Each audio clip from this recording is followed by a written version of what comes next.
Hello दोस्तों, स्वागत है आप सभी का मेरे YouTube चैनल पे पावर पल्स ऑफ ट्रेडिंग। दोस्तों, आप जानते हैं मैंने एक नया सीरीज शुरू किया है, what is the stock market. बहुत से न्यू कमर्स होते हैं, बिगिनर्स होते हैं, जिनके मार्केट जिनके मन में माइंड में एक सवाल आता है कि what is the stock market. तो इसी के ऊपर मैंने एक सीरीज चालू की है। तो ऑलरेडी मैंने 2 एपिसोड इसके बना चुका हूँ, पार्ट 1 और पार्ट 2। पार्ट 1 में मैंने स्टॉक मार्केट के बेसिक्स बताया था और पार्ट 2 में हाउ टू स्टार्ट इन्वेस्टिंग। अभी थर्ड पार्ट बना रहा हूँ, जो है स्टॉक मार्केट की टर्मिनोलॉजी। दोस्तों, अगर आपने मेरा चैनल सब्सक्राइब नहीं किया है तो सब्सक्राइब कर दीजिए, hit the bell icon, comments भी करिए और लाइक भी करिए। चलिए देखते हैं स्टॉक मार्केट की टर्मिनोलॉजी। स्टॉक मार्केट में कुछ कॉमन टर्म्स और कॉन्सेप्ट होते हैं जो हर इन्वेस्टर को समझना जरूरी है। ये टर्म्स आपको स्टॉक मार्केट के डायनामिक को अच्छे से समझने में मदद करेंगे। यहाँ पे कुछ इंपॉर्टेंट स्टॉक मार्केट टर्मिनोलॉजी दी गई है। दोस्तों, मैंने कुछ जो स्टॉक मार्केट की टर्मिनोलॉजी है उनको कुछ पॉइंट्स में डिवाइड किया हुआ है और पॉइंट बाय पॉइंट लिखा हुआ है। तो चलिए एक एक देखते हैं क्या होता है, स्टॉक मार्केट की टर्मिनोलॉजी क्या है।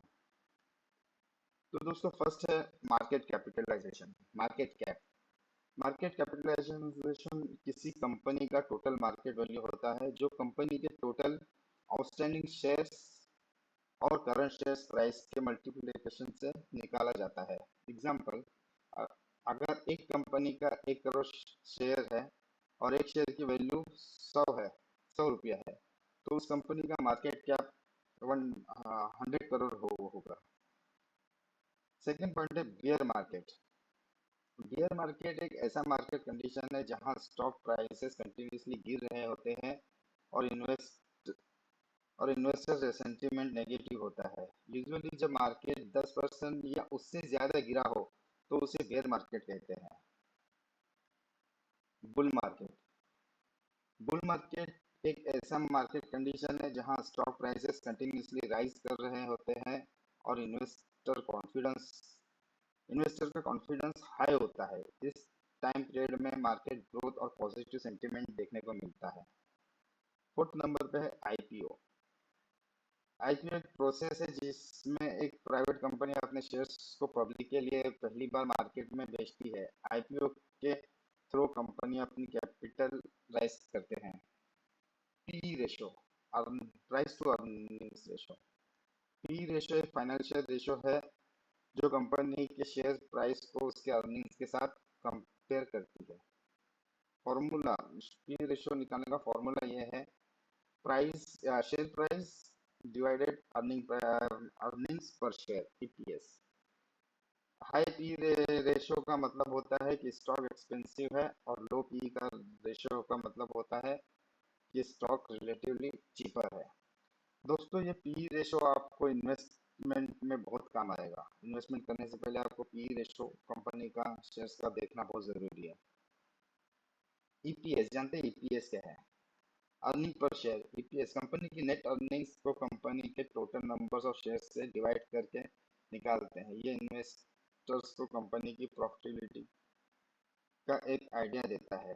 फॉर्मूला, ईपीएस का फॉर्मूला ये है, net earnings divided by number of shares outstanding. Blue chip stock, blue chip stocks उन कंपनीज के शेयर्स होते हैं जो स्टेबल और रिलायबल होते हैं और जो कंसिस्टेंटली अच्छा परफॉर्मेंस कर दिखाते हैं। ये यूज ये यूजुअली लार्ज कैप कंपनीज होती है जो स्टेब्लिश और फाइनेंशियल स्ट्रांग होती है।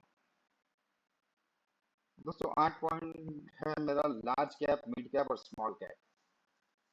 देखते हैं, समझते हैं large cap, mid cap, small cap में क्या अंतर होता है।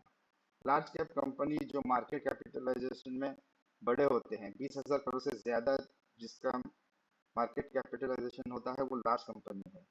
मिड कैप कंपनी जो मीडियम साइज की होती है, 5,000 करोड़ से 20,000 करोड़ तक का उसका कैपिटलाइजेशन होता है। और स्मॉल कैप कंपनी जो मार्केट कैपिटलाइजेशन में छोटी होती है, 5,000 करोड़ से कम होता है। नौवां पॉइंट है लिक्विडिटी। लिक्विडिटी का मतलब है कि कोई असेट जैसे स्टॉक को आसानी से कैश में कन्वर्ट कर सकते हैं बिना उसकी प्राइस को बहुत ज्यादा इम्पैक्ट किए। स्टॉक मार्केट में हाई लिक्विडिटी का मतलब है कि आप इजीली स्टॉक बाय और सेल कर सकते हैं। 10 पॉइंट है volatility.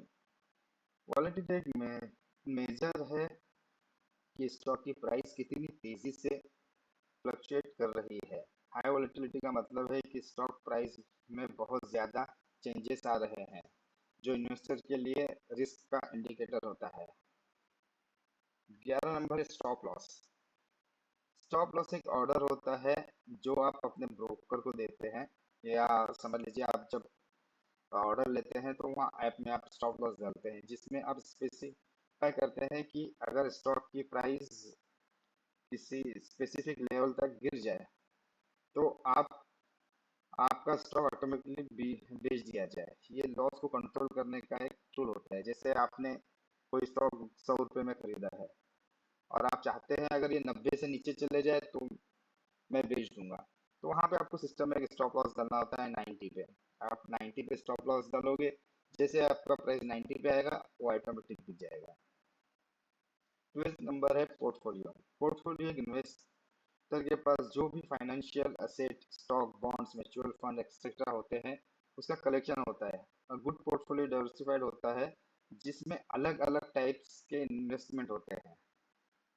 Margin trading. Margin trading एक प्रैक्टिस है जिसमें आप अपने ब्रोकर से लोन लेकर स्टॉक्स बाय करते हैं। इसमें आपको अपने टोटल इन्वेस्टमेंट का कुछ हिस्सा ही अपने अपना पैसा लगाना पड़ता है, बाकी अमाउंट ब्रोकर से लोन मिलता है।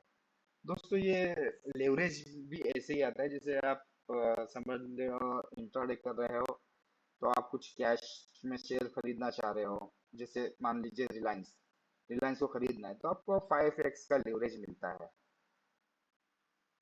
चले आगे बढ़ते हैं पॉइंट नंबर 14 पे। FII foreign institutional investor.